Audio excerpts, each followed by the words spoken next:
Student, lockdown ई पाठशाला DC Ramgarh में आपका स्वागत। आइए आज हम कोण त्रिभुज और इसके गुण के बारे में बात करेंगे। हमने इसके पहले वीडियो में रेखा और कोण के बारे में बताया था। आज हम लोग अगला अध्याय त्रिभुज और उसके गुण यानी ट्रायंगल एंड इट्स प्रॉपर्टी उसके बारे में बात करेंगे। तो आइए पहले हम लोग जाने कि त्रिभुज है क्या, त्रिभुज की परिभाषा क्या है। त्रिभुज कहते किसको है? तीन भुजाओं से घिरे हुए क्षेत्र को।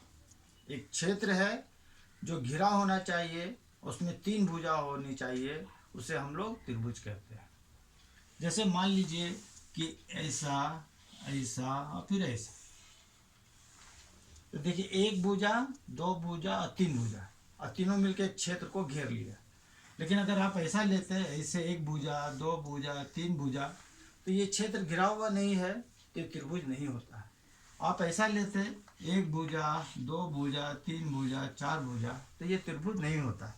तो हमको ये तीन भुजा लिया, ये घिरा हुआ नहीं है। मेरा ये मतलब आया कि क्षेत्र घिरा होना चाहिए, तो तीन भुजाओं से घिरे हुए क्षेत्र को त्रिभुज कहते हैं।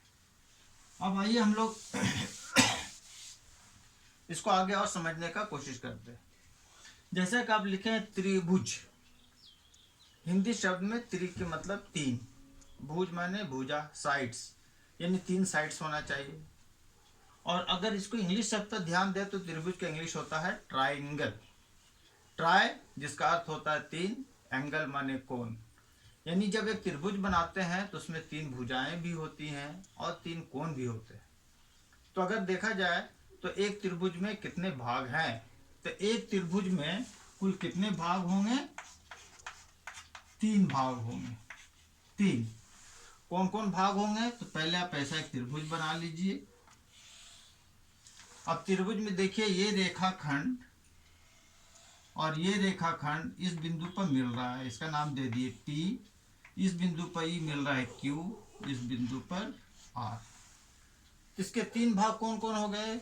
शीर्ष P Q R, एक भाग शीर्ष हो गया। दूसरा भाग कौन हो गया? भुजा P Q Q R और P R, क्या हो गया? भुजा। और तीसरा भाग क्या हो गया? कोण, ये दो भुजाओं से घिरा हुआ क्षेत्र, कोण, ये कोण। तो कौन कौन हमको क्या क्या निकला? शीर्ष,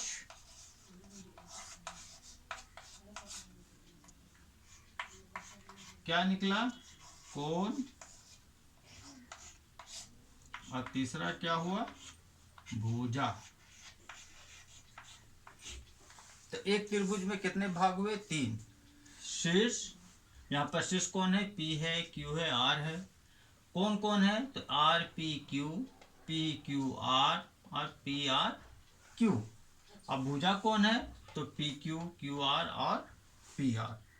अब हम लोग जब त्रिभुज के बारे में जान गए हैं कि त्रिभुज में किसे कहते हैं, परिभाषा क्या है, इसमें कितने भाग होते हैं, तो आइए अब हम लोग त्रिभुज के प्रकार के बारे में जानते हैं। त्रिभुज के प्रकार,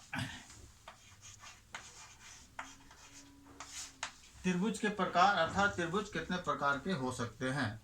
तो आइए हम लोग सबसे पहले हम लोग त्रिभुज की भुजा के हिसाब से जाते हैं। त्रिभुज तीन भुजा है तो भुजा के हिसाब से जाएंगे।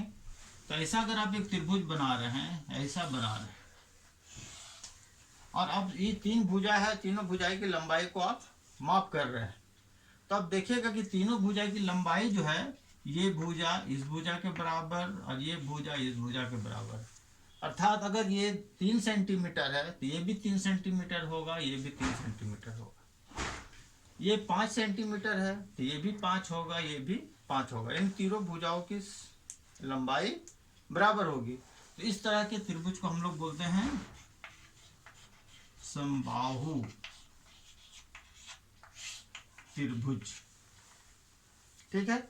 समबाहु त्रिभुज के बाद हम लोग पढ़ते हैं समद्विबाहु। पहला ये हो गया, दूसरा समद्विबाहु,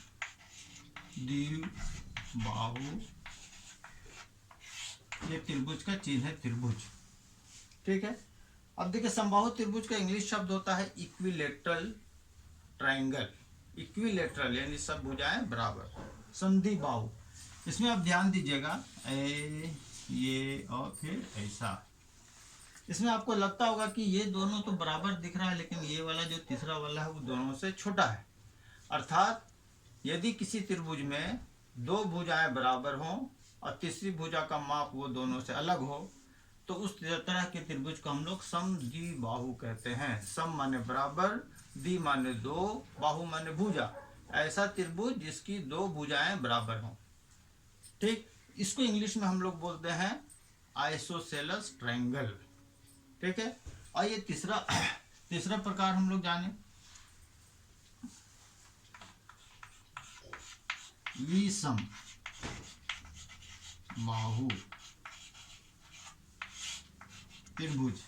विषम बाहु त्रिभुज, विषम बराबर, तीन भुजाएं और तीनों में से कोई भी भुजा एक दूसरे के बराबर नहीं है, सबकी लंबाई अलग अलग है।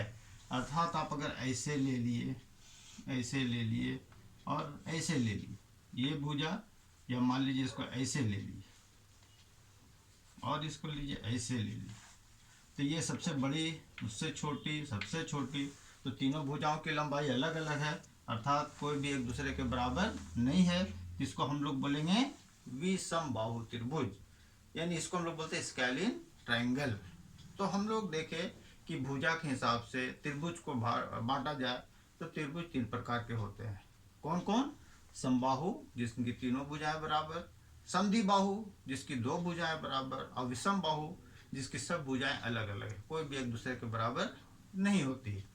आइए हम लोग इसके बारे में और आगे विस्तार से बात करते हैं। अब हम लोग बात करते हैं त्रिभुज के प्रकार कोण के हिसाब से।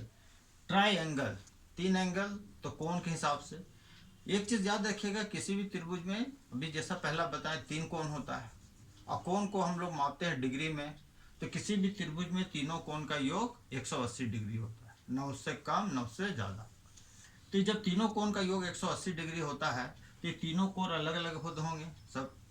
तो इस त्रिभुज में देखते हैं कि तीनों कोण का माप, सबका माप 90 डिग्री से कम होगा, लेकिन सबको जोड़ेंगे तो इसका माप मेरा कितना हो जाएगा? 180 डिग्री। जैसे मान लीजिए 60 है, ये 50, तो 60 और 50 110, ये हो जाएगा 70 डिग्री, यानी 180 डिग्री। जिस कोण में, जिस त्रिभुज में एक कोण समकोण, समकोण अर्थात 90 डिग्री हो, उसको हम लोग बोलते हैं समकोण त्रिभुज।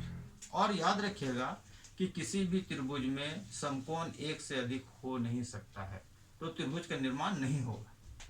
और तीसरा, अधिक कोण, जिस त्रिभुज में एक कोण 90 डिग्री से अधिक हो और बाकी दोनों कोण तो न्यून, सब में न्यून कोण दो ठो नहीं होना है, लेकिन जिसमें तीन ठो न्यून कोण हो गया तो वो हो गया न्यून कोण त्रिभुज।